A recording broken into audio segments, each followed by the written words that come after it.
Hi, I'm Frank Adonato, and thanks for tuning in again. Today I want to talk about the swim, and I want to go over the swim stroke, mechanics of the swim stroke, as well as the kick and breathing in the swim. When you're swimming, technique is critically important.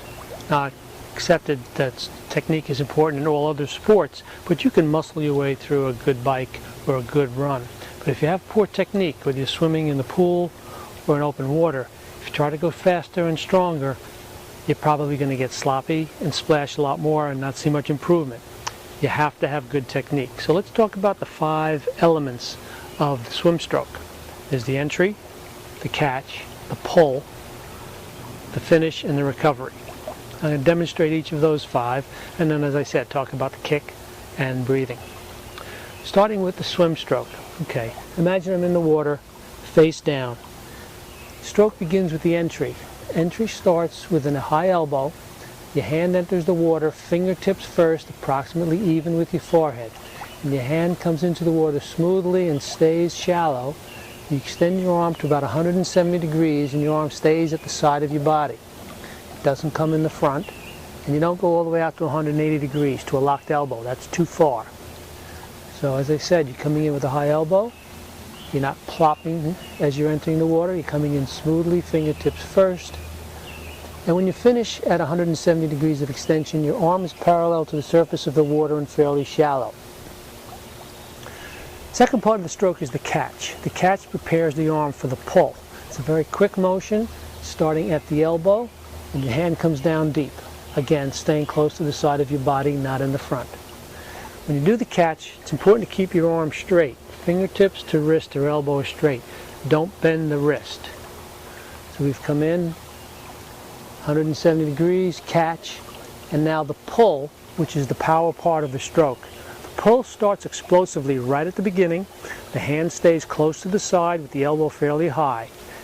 And the motion is catch, pull, back to a straight arm, where your hand is approximately even with your hip or your upper thigh.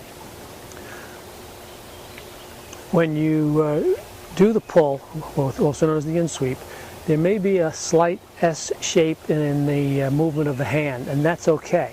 But what you need to avoid, make sure that the hand and the arm do not come underneath the body. That decreases the efficiency of the pull. Okay, let's talk about the last 2 parts of the stroke, which are the finish and the recovery.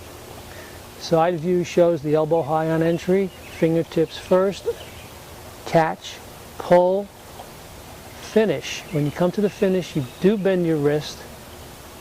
Your fingertips point straight down. The hand comes out of the water smoothly, bringing you into the recovery with a high elbow. That's when your face comes out of the water.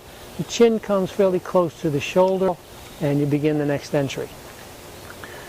Okay, those are the 5 elements of the swim stroke. Now, in the kick, important thing about the kick is kick from the hips, not the knees. You should kick with a straight leg. If your knees are bending, you decrease the efficiency of the kick. The kick can be a 2-beat, 4-beat, or 6-beat kick, and that number relates to the number of times you kick per stroke. Usually, if you're an open water swimmer, a triathlete, a long distance swimmer, you're going to be working with a 2-beat or a 4-beat kick. Competitive short distance pool swimmers tend to have a 6-beat kick. But more important than the beat is the kicking from the hips. And a proper, efficient kick can add about 15% to your speed. So it's important to practice an efficient kick. And the third thing I want to talk about is breathing during the swim. While it may seem very obvious, a lot of people don't breathe properly. The obvious way to breathe is when your face is in the water, you exhale. When your face comes out of the water during the recovery, you inhale. What I've seen with a lot of athletes, even though they don't realize it, is they're holding their breath when their face is under the water, and it's at the very last moment that they blow out some air and hope to suck in a good lungful of air, which is not really that easy to do. What you want to do when your face is in the water, continually exhale from the nose and the mouth. The exhalation should be continuous and smooth. It's not a burst of air, it's not a sudden explosion of air out of the lungs. It's continuous. That empties most of the air out of the lungs so that when you inhale on the recovery, you can get a full lungful of air. So those are the 3 things I wanted to talk about today. When you're in the pool, practice. I assume you're swimming 3-4 times a week, and each time you're in the pool, you're doing several hundred yards of warm-up. During that warm-up, that's when you should be always practicing biomechanics. Practice the 5 elements of the swim stroke. Make sure you're kicking properly and you're breathing properly.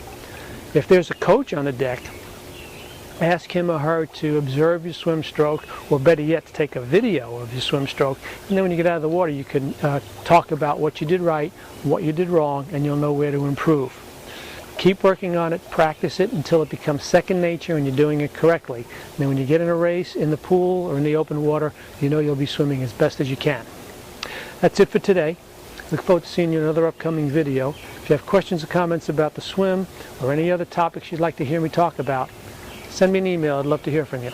Meanwhile, you take care and train smart.